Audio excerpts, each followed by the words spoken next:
anak-anak semua. Hari ini kita akan belajar tema 6, subtema 3, pembelajaran ke-1 dengan muatan IPA dan bahasa Indonesia. Sebelum mulai belajar, kita berdoa terlebih dahulu ya. Berdoa dimulai.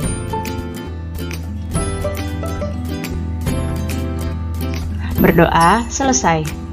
Baik anak-anak, sudah siap untuk belajar hari ini? Kalau sudah siap, mari kita mulai belajarnya. Pertama-tama kita akan membahas muatan IPA. Sekarang, lihatlah gambar yang ada di hadapan kalian. Ya, di sini ada seorang anak yang sedang membantu ibunya memasak. Pernahkah kamu membantu ibumu memasak? Wah, bagus sekali jika kamu suka membantu ibumu memasak. Nah, anak ini ketika sedang membantu ibunya memasak, dia berpikir, mengapa ibunya meminta dirinya mengaduk sayur dengan sendok sayur yang berbahan kayu? Nah, kita akan temukan jawabannya. Sekarang, perhatikan lagi. Di sini ada gambar sendok sayur yang berasal dari bahannya logam. Dan ada sendok sayur yang berbahan kayu.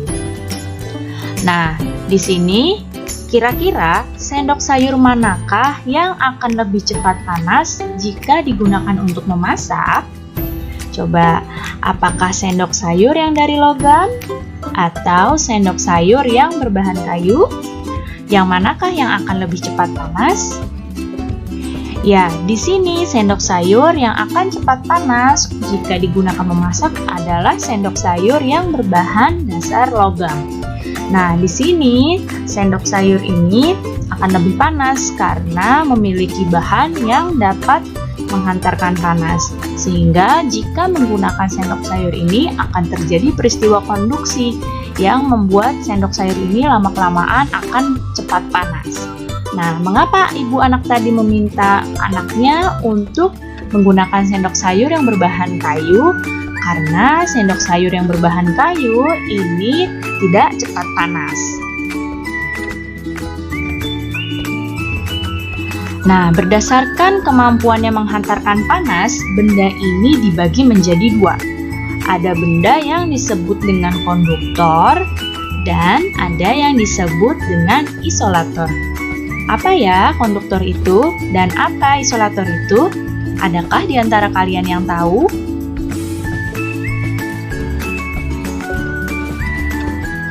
Konduktor.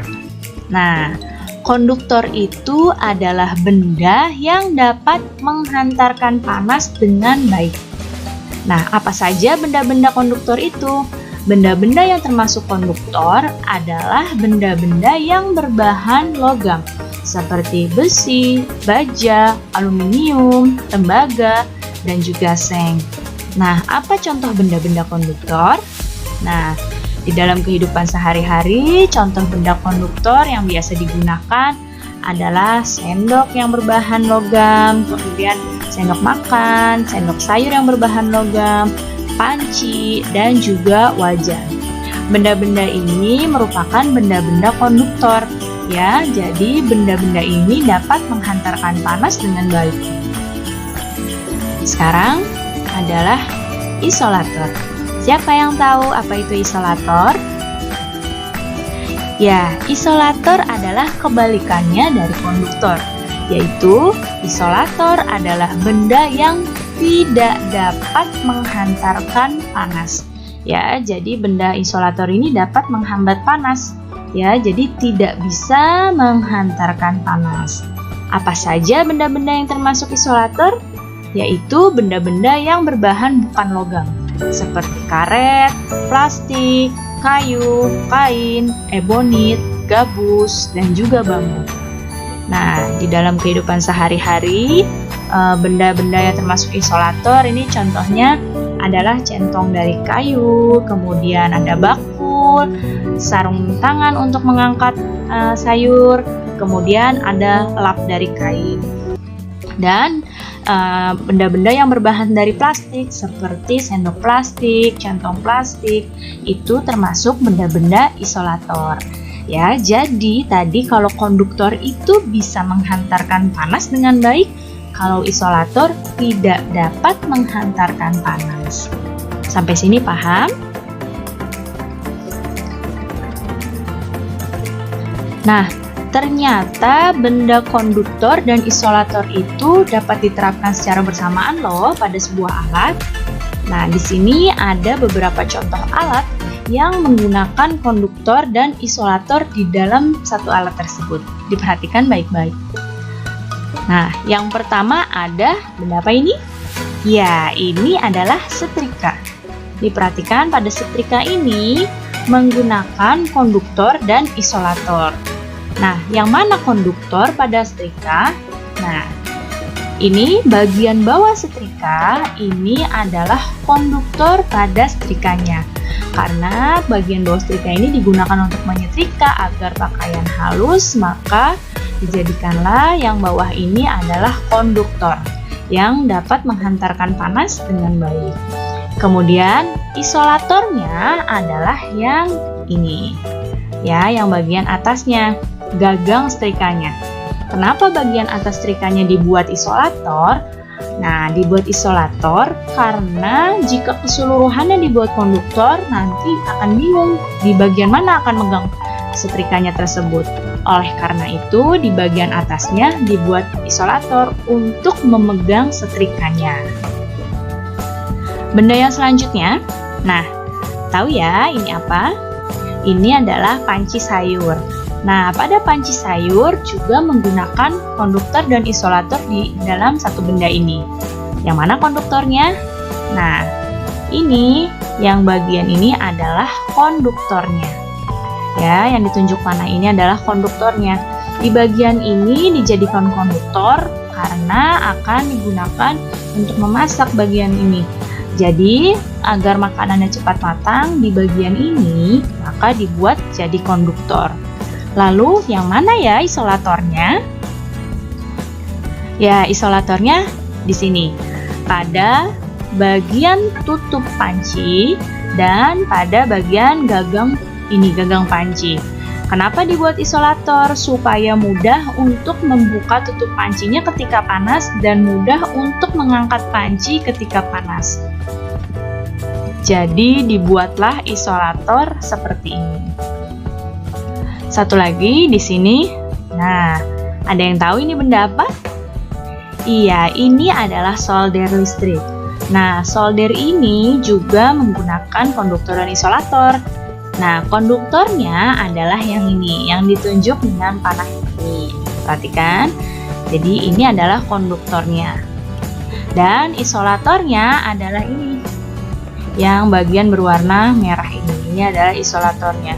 Kenapa tidak dibuat konduktor semua? Nanti akan bingung pegangnya di bagian mana. Sehingga di bagian separuhnya sini dibuat isolator agar soldernya ini mudah dipegang. Nah, sampai sini paham anak-anak? Jadi banyak ya benda-benda di sekitar kita yang menggunakan konduktor dan isolator secara bersamaan.